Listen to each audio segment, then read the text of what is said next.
Then we've got clean face, end wall absolutely clean, almost as though they weren't intending to go on. We're in the process of cutting a chamber out. Most peculiar. At about the middle point of the tunnel, both left and right on both sides, smashed and decayed timber beams protrude from the wall.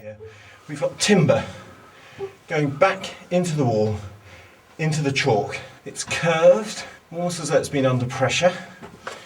And underneath this piece of timber, I don't know where before, it's still going back. Still there. So, what's happened here? Goodness only knows.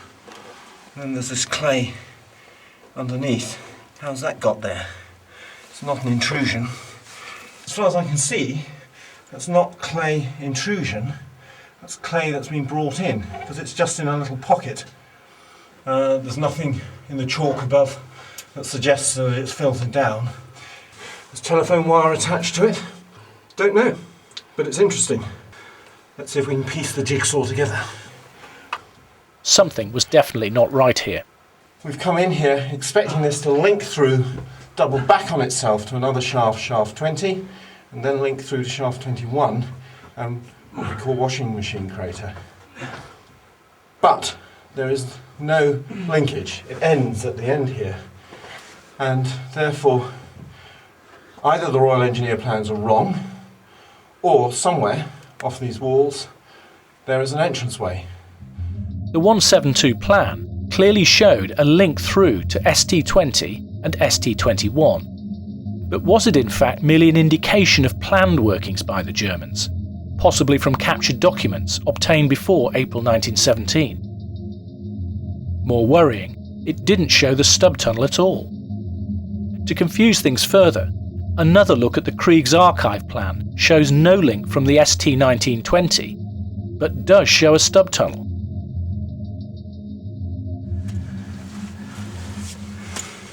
This is actually quite a small piece of wood. It's sitting on this one.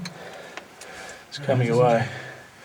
It's not as far in as we think, really, is it? Not as far in. That's the end of it.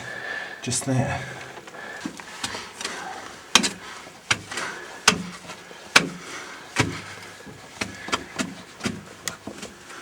You see this little pocket of clay. It's just weird. It's a Hessian sacking. Oh, you see, yeah, they brought the clay down in a sandbag. In a sandbag. Well, that explains the clay. Yeah. Doesn't explain how it got into the chalk. See the imprint of the Hessian. Look. Yeah.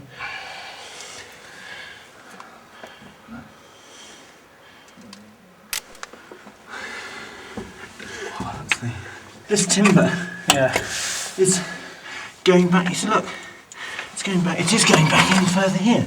See? It looks pretty solid, doesn't it? Yes.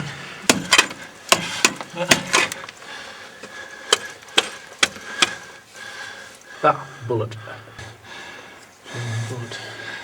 Cartridge. Yeah. Spent, I take it. Nick Pryor felt confident that the wooden timber protruding from the walls hid a German camouflage charge to the right, and a possible link through to the remainder of the system on the left, and that the plan may have been inaccurate by putting the link further back. Looks like a wound up bit of firing cable. You can see the copper stranding in the middle there, the verdigris in the middle. It was taken off before. That's just for seeing the rest of it going very inside. What is it? Look. Something, possibly British mining action, had collapsed them. We don't know the precise floor levels of this tunnel compared to the British tunnel.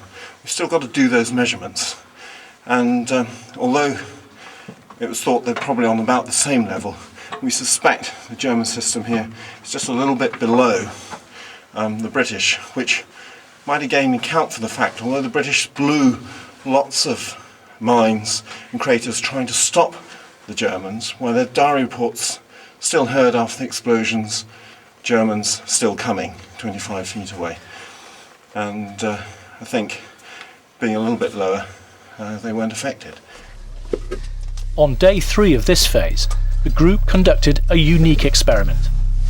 2 teams entered the respective tunnel workings of P73G3 in the British La Folie sector and the mooted camouflet tunnel in that of German ST19. Watches were synchronised and procedures agreed. Oggy, oggy, oggy! Oi, oi, oi! Oggy, oggy, oggy! Oi, oi, oi!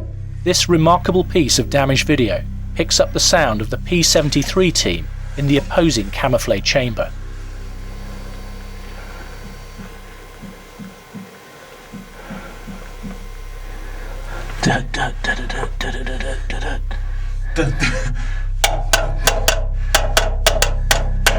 Hearing anything underground, even a few metres away in the same tunnel in a chalk mining system, is difficult. Considering that the P73 team could be heard clearly, albeit softly, through solid chalk, and without the benefit of geophone technology, which in 1917 had become something of an art, is truly amazing.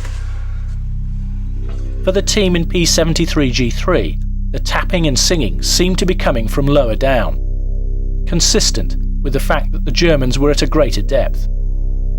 The German miners beavering away in ST19 might have been fortunate that the P73G3 camouflet was not fired at all. Perhaps they even survived the war.